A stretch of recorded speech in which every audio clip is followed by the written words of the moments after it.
I am going to show you how you do a paper chromatography. When I was looking at your lab reports, I found a few common misconceptions, and with this video I hope to show you how you can do a professional paper chromatography at home with very simple equipment. This is the chromatography paper. I cut it such that it fits into these jars. These are just really simple mason jars. You can use any glasses, any big containers where paper fits in. The lab book shows you to, kind of tape together chromatography paper so it fits into the jar. I don't really like that because during the chromatography your paper gets wet and then maybe the tape doesn't stick anymore and it's a mess. So I try to take a vessel that is a bit wide and I cut the chromatography paper such that it fits in comfortably. Now in a professional lab they have these containers that are square or rectangular, where you can really put in the paper, and it's meant for that purpose. It's not too thick. At the bottom it has a little rim for the solvent, but the jar works just fine actually. Okay, now the paper is cut in width so it fits through here, and in height so that I can still close the lid. And now to add the sample, I'm going to draw a line. I'm always working with a pencil on my chromatography paper. The pencil lead is graphite, a covalent network solid, and that's not soluble in water or other solvents that we are using here. So we don't have to fear that this interferes with our results. All the lines, all the marks that I make are going to stay where they are. Now I have this ruler here and I draw a thin line. This is the line where I will apply the samples. And then I will just, roughly separate lines. I make 4 lines here. For my 4 different samples.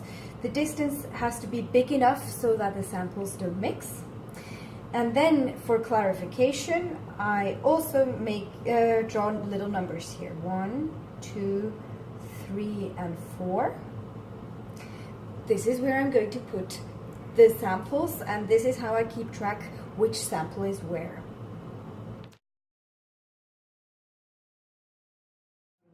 Well, I also want to write down what the different samples are, so I can use that in the figure legend, in my report, and so on. So sample number 1, that is going to be food coloring.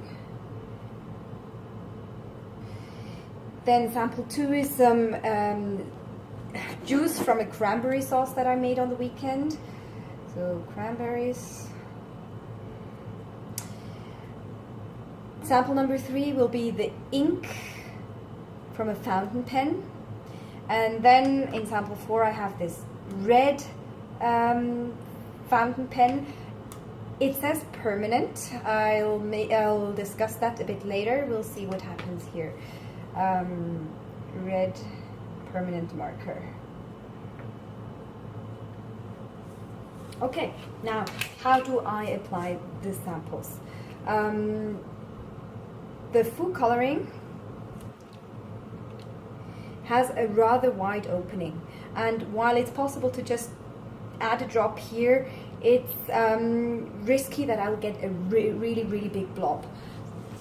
So what I'll do instead is I'll put a tiny little drop in here and then either use a toothpick to transfer some of that food coloring onto your chromatography paper, or use a capillary. So what I have here is this tiny thin little glass capillary. I put it into the sample, and through capillary force some of that drop gets sucked into the capillary, right? So I have some of the food coloring in here now. some capillaries have a scale, have lines here that tell you how many microliters you have in the capillary, and that allows you to actually quantify how the volume of sample that you put onto your chromatography paper. Okay, now I'm just going to dip this onto this first mark here really quickly. I don't want the spot to be any bigger than this. And you see that was not the full content of my capillary. But if the spot gets too big, then the line of separation gets too big, and I don't want that to happen. I decided to not add more food coloring here because it looks already rather concentrated. So I want to get rid of the food coloring in my capillary, and for that purpose I dip it onto a kitchen paper. Then I dip the capillary into some water and back down into some water, and I always try to get everything out. Now that I've rinsed the capillary, I'm going to add the next sample. I'll take some cranberry juice. I dip the capillary into the juice, and then I just dab it onto my chromatography paper. And since the cranberry juice is less concentrated than the food coloring, I'm going to dry this spot with a hairdryer. I try not to go too close. I don't want the sample to burn, but I just want to speed up the drying process a little bit.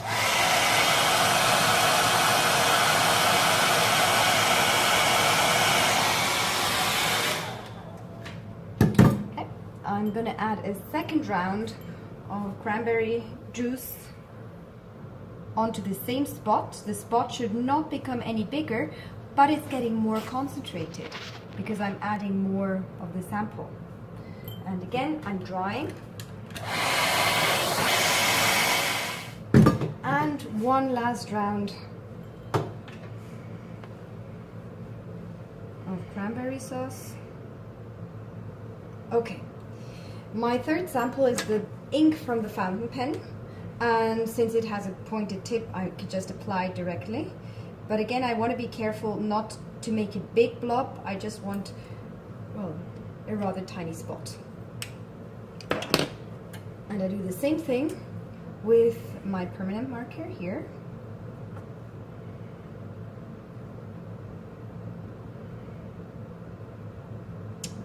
Dab it a little bit. Okay, this is sample number 4. Two chromatography papers with the same samples and the same arrangement, and I'm going to start the actual chromatography. I'll pour solvent into the containers, and on the right I'll add isopropanol. And now a very important step: the solvent has to get to a height that it touches the chromatography paper, but it is not supposed to touch the sample. If it touches the sample will leak into the solvent, and then with the solvent get drawn into the chromatography paper all over, and we don't want that to happen. So I really just want the solvent a few millimeters up here on the chromatography paper without touching one of the spots of the samples. Okay, so I just carefully try to evaluate the height for the solvent. This is not yet enough.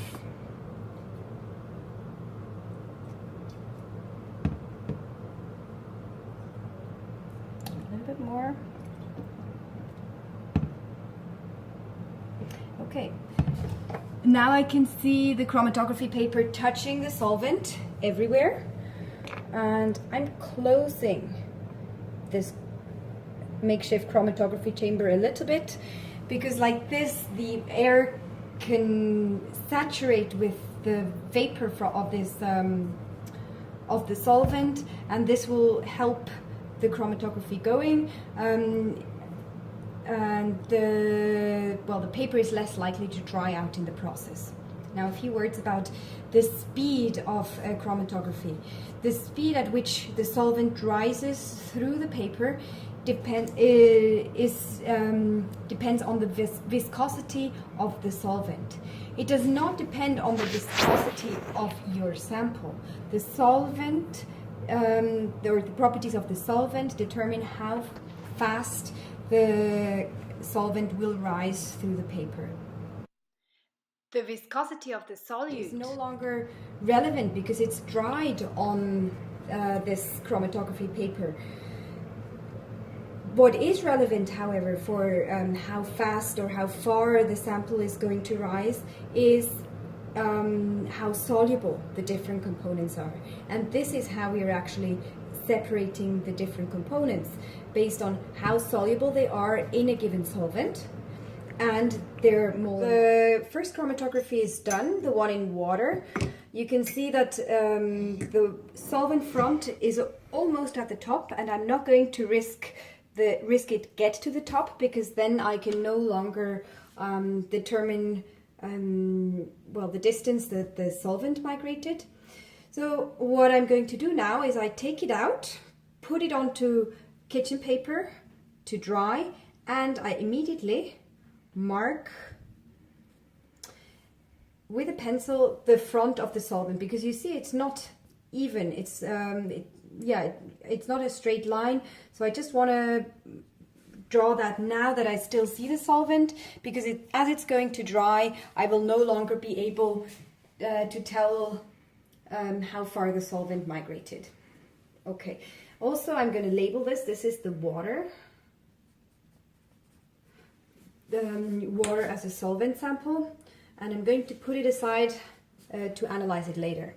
And for the isopropanol, I actually went back and added a little more isopropanol, and I really made sure that the lid is closed tightly, because otherwise the isopropanol evaporates, and if the paper is no longer touching the solvent, then the chromatography comes to a stop. I'm now removing the second chromatography paper from its jar, and it actually took 20 minutes longer than the first one, all due to the viscosity of, or the different viscosity of the two solvents. Again, I'm marking this line here, and just how long does a chromatography has to be? How long does it take for a chromatography? It all depends on the solvent. You want the solvent to get close to the top but not quite touch the top.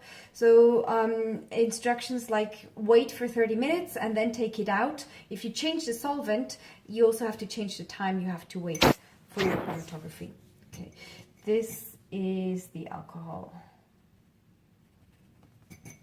I'll now compare the two chromatographies, and well, you see that in water, the red permanent marker did not migrate at all. It's not soluble in water. We didn't expect it to dissolve in water and be carried up by the solvent. In the alcohol, however, some components of this felt pen are soluble, and that's why it migrates with the solvent. Now, another thing I want to point out is that ink, blue ink, apparently it's not really a mixture of components. You don't really see a good separation between different substances. You just see this kind of drag up here. You could play around with other solvents, and very importantly also with mixtures of solvents. So you could try mixing isopropanol and water, or you could try adding in some glycerol, or you could try a non-polar solvent altogether, trying to get a more defined spot rather than this kind of smear we get here. Now, last thing, in water we see that the colors don't really separate very well in the food coloring, but we get a much better separation in the alcohol.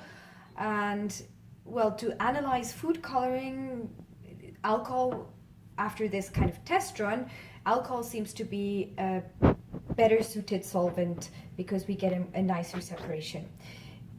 still we are able to see a slight difference. The yellow substance here didn't migrate as far in alcohol as it did in water relative to the red one. You see they're kind of flipped around. This can happen again, it has to do with solubility. It's not only molar mass that determines how fast the solute will migrate. Conclusion. You have to avoid that the solutes touch the solvent. Put them high enough.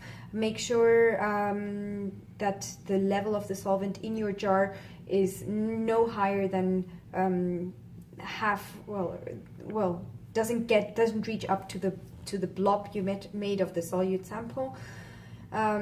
Study different solvents and run your chromatography for enough time so that it reaches the top, but it doesn't quite get there.